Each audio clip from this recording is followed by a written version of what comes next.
history of the event and what it's all about? Yeah, I mean, you've probably seen by the social media presence that a lot of people who don't quite know what it is at least be probably getting people on their timelines saying that they're going or they're interacting with it or they're doing something at it. UKREiiF was conceptualised actually during lockdown, which is quite a funny time to conceptualise an event of the scale of ours. Obviously, the events sector underwent a major challenge during the COVID pandemic. We were a company previously Built Environment Networking that ran circa 60 or 70 smaller events around the UK, all on different topics, all on different regions across the course of the year. We were an SME by design. There was around 15 staff members here. And, we did a good job. We had the big players coming along and maybe talking about, what's happening in Manchester or what's happening in London or what's happening in the build-to-rent scene. And it was very niche. Obviously, COVID hit us like a ton of bricks, but luckily we, were well stewarded as a business by our chief exec. And during COVID, we were doing webinars, and we were actually first to market on most of the webinars in the built environment. And that meant that we got quite a lot of a cult following on built environment focused webinars. But all during COVID, it was all about just kind of getting through it. But there was also this, I suppose, realization internally between the at the time there was 5 directors of the business, of which I'm one, that we can't just keep on going like we had before. Like we've got to do something ambitious.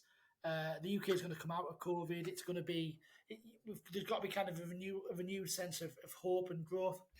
And we were talking a lot to our friends in the public sector, in particular, the chief executives of the big councils who we struck up a rapport with.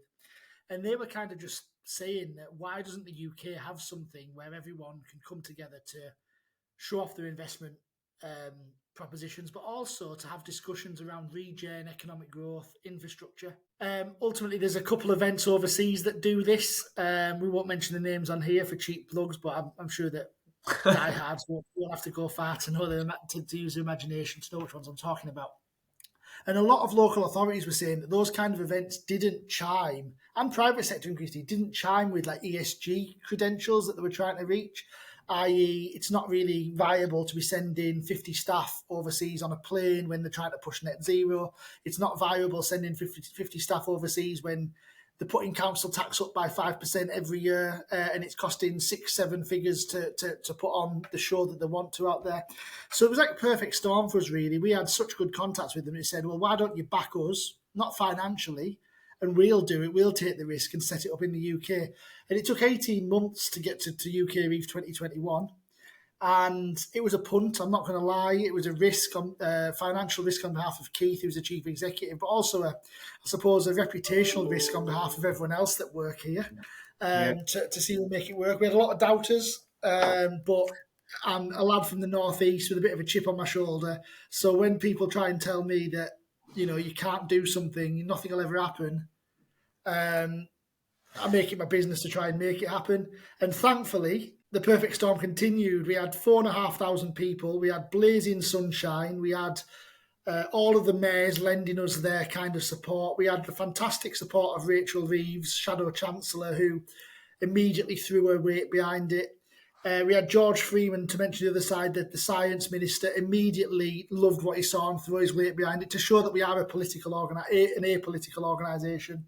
And then it just grew from there. I think after year 1, everyone heard about it and saw the posts on socials and were like, how do we get involved for year 2? And year 2, there was 7,500 people.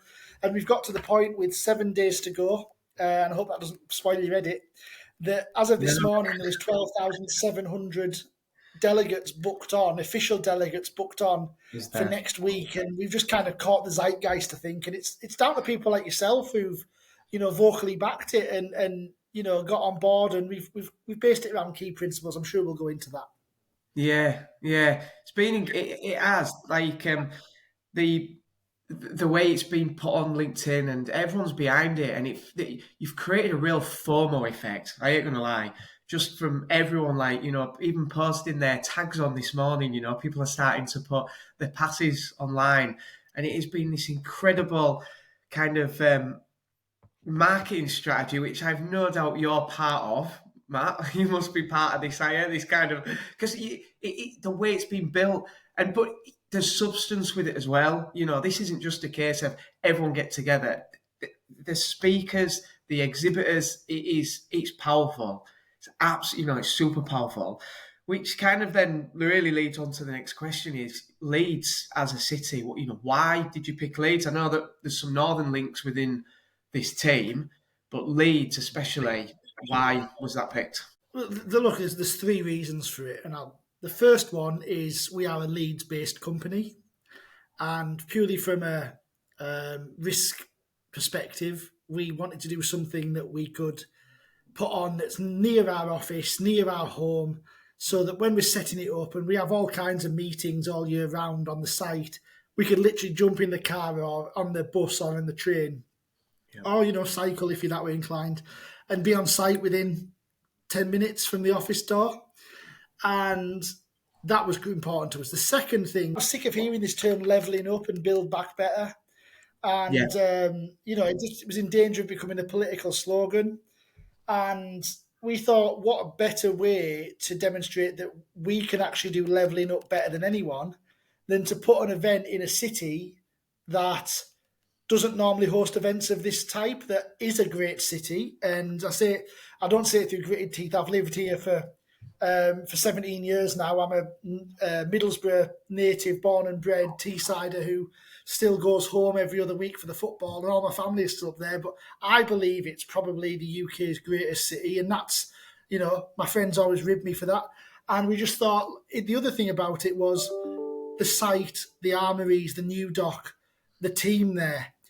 They needed something to bounce back from the pandemic with as well. And we didn't want to put this event in a convention centre like all other boring conferences that take place where you've got, a certain brand of caterer knocking out warm sandwiches that look like they've been stood there for days, or, coffees that are all the same, they're from a machine, they're in a big, airy, hangar style hall, because then it's just another conference. So it was not my vision, it was the vision at that point. It's my vision's the programme and the politics of it. The vision of, I suppose, Louise and Keith on the other side of it. Louise is our ops director and Keith, chief exec, to say, how do we make this site feel like different? And me and Nathan basically said, I'm name dropping a lot of people for pronouns here, basically said we want it to be a festival. It's got to feel like a festival. And since then, I've kind of called it the Glastonbury for Regen, because there's something for everyone on the site. And this year, there's 47 different things happening every hour between 8 in the morning and 6 p.m. And that's just on site. That's without the fringe stuff. So if you're interested in housing, there's loads of housing. Net zero, there's loads of net zero. Youth and social mobility, there's loads of that. Politics and levelling up, there's loads of that. Like, the idea was, when we conceptualised the programme, how do we make it feel busy so it is overwhelming? It's a deliberate tactic so that people think, bloody hell, I need to bring my housing guy, I need to bring my civils guy to this, because there's so much going on that'll interest them. So that's why Leeds, essentially. love it. I love it, honestly, and it's nice. It's up here. The amount of travelling I have to do to go to events is incredible. And to be honest, no offense to all the other cities, but trying to get into the middle of Birmingham or London, it's okay. But having this here is it's great. It's great for me. But so with that, then this thing isn't slowing down. Look at the growth it's gone, which means, do we then, I guess as an organisation, I don't think you'll ever lose Leeds. I guess looking at it in the way that you've spoken quite passionately, that we'll always have a home here. But for you to grow, you may have to then look at other places as you keep going. But then I guess, does that dilute what you're trying to do? And all of a sudden you then become a bigger beast. I don't know. I think I'm just thinking out loud here. I don't want it to leave Leeds, No, but I've seen the growth, mate, and no, it's I know. Look, you're absolutely spot on, Dan. Like, we had last summer a very robust tender period where we had 4 other cities come to us, where off their own back they'd created a document as to try and lure us to their cities. And we spoke to them all, because at the end of the day, we love Leeds, but we are a business, right? And you've just mentioned there that we've got mouths to feed here. We've got to protect ourselves from another something tragic like the pandemic happening again and insulate ourselves from that. We've got to set the business up financially, make sure it's a legacy. We visited all of those places, and I think the great thing that UKREiiF managed to do is there was no real sourness when we decided to commit to Leeds from the other places for another 2 years, well, for this year and for 2025. Who knows what will happen beyond that? And all of those other 4 places come to UKREiiF en masse, and we've got big plans in 2025 that we'll be announcing probably the week after 2024. Not that everyone will have had enough of us by then, but it'll be kind of before we go into that period of kind of behind the scenes in the summer again. The site is going to kind of almost double in size next year, and people are going, how the hell are you going to do that? But it's only with the help of the combined authority, the council, and a couple of other private sector stakeholders in and around New Dock that we've been managed to do it. And we'll be unveiling the 2025 site plans and extension the week after UKREiiF. That's the only way. You're right. We can't just keep adding people to the same landmass on site, and it's going to be very busy this year. Yeah, it absolutely is, because it is. Leeds has got some amazing places, and I guess at the dock where it's held, it will have a capacity. But if you look around Leeds, there's so many other areas that you could kind of tap into, and I'm sure that's all in play.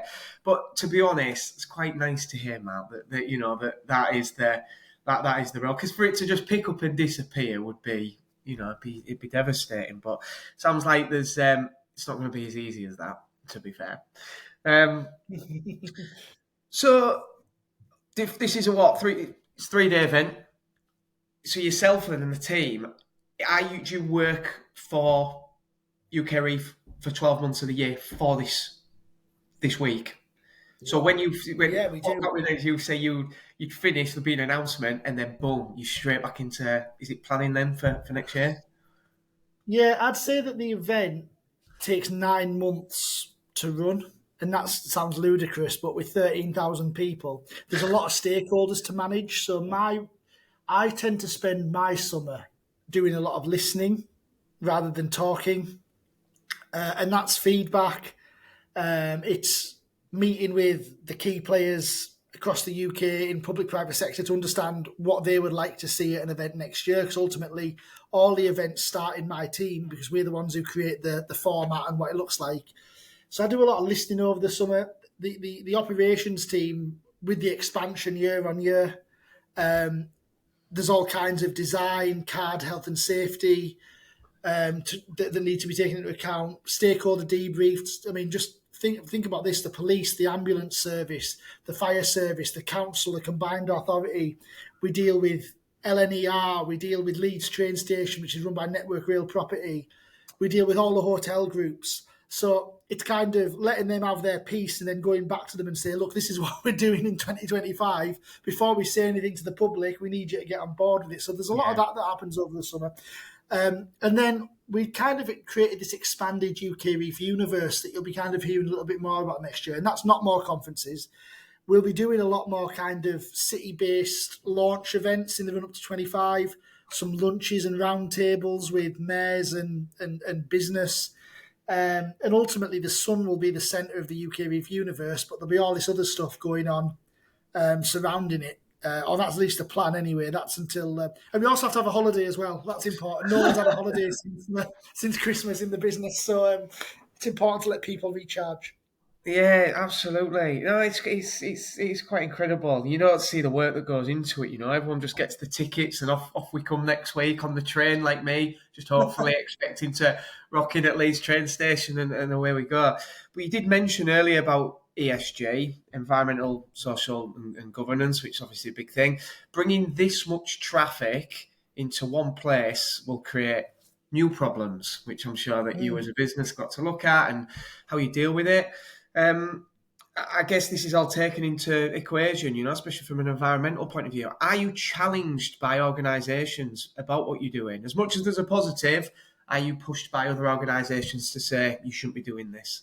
Oh, I mean, it's a great point that you're making.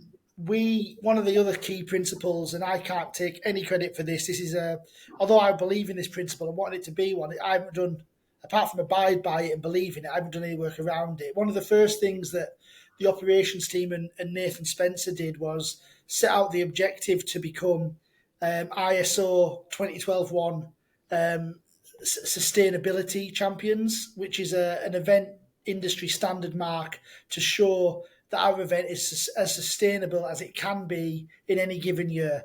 And we achieved that in year one by doing the basic things that you'd think you'd need. No single use plastics, etc., etc. And it was a very basic platform to build off. We've evolved that since. We've got a whole working group of 6 people internally now, doing things like for car sharing, offering massive parking discounts if you can prove that you're bringing, 3 or 4 people. We've got deals with LNER to get people out the south on the train at massively discounted rates if you use the promo code that's in with all the delegate comms. All of our on-site, we don't use any kind of diesel generators on site or anything like that. It's all vegetable oil powered to power the whole site, which is renewable energy source. God, we can go on and on and on. We don't permit delegates to bring reams and reams of paper to hand out. We try and encourage contactless business cards, but ultimately we've also got to be mindful that some people don't like technology, still. So Yeah. we being ISO compliant, I'm sure that you probably know, or being sustainable isn't necessarily about forcing it down. It's about nudging people towards it. So we can't at any one year decide that everything's going to be net zero compliant, or we've got to nudge industry towards believing in it like we do. And one of the things that we're doing this year, and it'll be announced on Tuesday, we set every single exhibitor that's coming the opportunity to become a UKREiiF sustainability champion. Okay. And with ISO, we created a criteria to win the award. And we were delighted that 50% of our exhibitors, so there's 148 exhibitors, 50% of them bought into that competition and wanted to be involved, and not one of them has failed based on what they're bringing to UKREiiF, how they're approaching it. So we'll be handing out some certificates and making a big deal out of that online, and they are essentially now, albeit without the brand mark, they are ISO compliant as well. So and we hope that next year that'll go to 75%. We build it like that. We can't just force everyone immediately, but we can celebrate best practice, and we're delighted that those exhibitors have took the challenge on at extra cost to themselves as well, by the way. There were certain elements that wasn't built into their partnership packages. They've built it in the costs themselves to go more sustainable. So you're absolutely right. We've got to be doing more and more each year as the volume of people increase. Love it. Do you know what? It's because you look at the event and you think, how are we going to do this? But actually, all we're doing is you're flipping it back onto the people to act well. And by them acting well, the whole event acts well. And eventually, once you get everybody acting well, it can become a criteria, I guess, of becoming an exhibitor or a delegate. If you're going to be a delegate, you must... And eventually, you'll have so many more people on your side that those that don't want to adhere to it, unfortunately can't come, and that's a long way from that, because like you said, you make a great point. It's a superb point, Dan. It's leading by example. I think that's what we're trying to do, and we can't get everything perfect. When we have our ISO audit every year, it'll be the 3rd year we've done it. We never fail, but we always get recommendations. Maybe you think about this for next year, and where practicable, we'll adopt those recommendations. To take another slant, you mentioned about leading by example and about making sure that everyone complies. The other element of ISO isn't just about the green credentials, it's about the equality credentials and equity credentials of the event. We do not allow all male delegations of a business of a certain level. We allow no all male panels on stage. We partner with 70 industry groups that represent underrepresented groups. Like, I was having a conversation the other day with Muslims in Rail. Fantastic. 10 young people from Muslims in Rail come in. And the whole point of that is we actually, in the last 2 years, have given back revenue to businesses who sponsored the event or tried to pay for something at the event, who actively challenged our EDI ambitions. Right. We had awful conversations with people where they were accusing us of being positively discriminating and one organisation and have said to me that I'm having a war on men. And at that point, we just said, well, if that's how you feel, probably our event isn't for you. So we give them the money back. I think they were a bit shocked by that. But that all feeds into the sustainability as well, and the ISO credentials as well. So that is, again, hopefully leading by example to show that the industry is changing, and you cannot have a societal discussion about economy and growth if it's one demographic of people on a site Correct. making those Yeah. decisions, Yeah. and I know you believe in that as well. Yeah. So again, you've just nudged me in that direction. Yeah, no, it is. It's great, mate. I think you've these questions about this, the sustainability part, the inclusion part. It sounds like you are absolutely all over it, and it's great. It's great to see. I just want to shift it slightly to the fringe events. How much Yeah. influence do you have on these? And what I feel from a lot of the fringes, the support that's been put on by all the businesses around Leeds that want to create their own fringe events. Do you support that? Do you help them with getting it in, or is it them? Is it all them doing the work, and you're just kind of helping to kind of market it for them? How does that work? Yeah. Three different ways this works. So first of all, anyone who sponsors UKREiiF to any level, we say to every single sponsor, do you want to put on a fringe event, and do you want our support to fill it and market it? 90% say yes. And we try and spread it out so that it's not just drinks in the pub. You'll see this year we've got Historic England, one of our partners. They're putting on each day a different heritage walk of Leeds mid-morning. That means you don't have to socialise around beer or wine if you don't want to. But they needed our help to set that up, and we did it. Then we have the people who just buy delegate tickets who are like, well, you know what, we'd quite like to put on a reception in a breakfast reception in the Malmaison in Leeds. Can you promote it to your guests? Providing they hit certain criteria and they abide by our ethos around the things we just talked about, ISO and EDI, we always say yes. Then there are always going to be, if you go to any event, elements that are not associated with UKREiiF that put on their own stuff. And these are people who don't have delegate passes but are simply coming to Leeds for 3 days to be in and around the atmosphere. Yeah. And other events would despise that. There's a certain event overseas in the south of France that actively shuts these kind of things down. We don't want to do that because one of our pillars, one of our business objectives is to increase the economic growth and the spend in Leeds year on year during the 3 days. First year I think the city made £5 million in 3 days. Last year it was 10.1. We're expecting 20 million this year for over 3 days. So we want it to be a legacy thing where small independent businesses can benefit from a non-delegate coming along and putting on a drinks reception or a breakfast. And we ain't going to shut it down. We're not going to promote that because ultimately that goes against the ethos of what we're trying to do as a business. But ultimately it's good. Yes.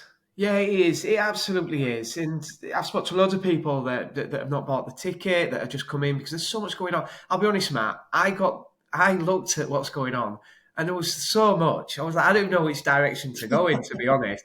And there's everyone's like, have a mate. I think for me personally this year, there's so much going on. It's just not, I didn't want it to be too structured either. And I think that's what you've given people now is that option to welcome everybody, whichever way they want to come, whether they're coming with or without a ticket.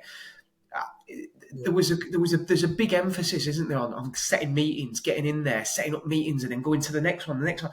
I'll be honest with you, I'm coming to just enjoy it and just turn up and just speak to random people and learn from it. And even in and out the fringe events, it's nice you do that because their fringe events feel like they are part of the whole thing. They make up, from what you can see, a big portion of what you're doing.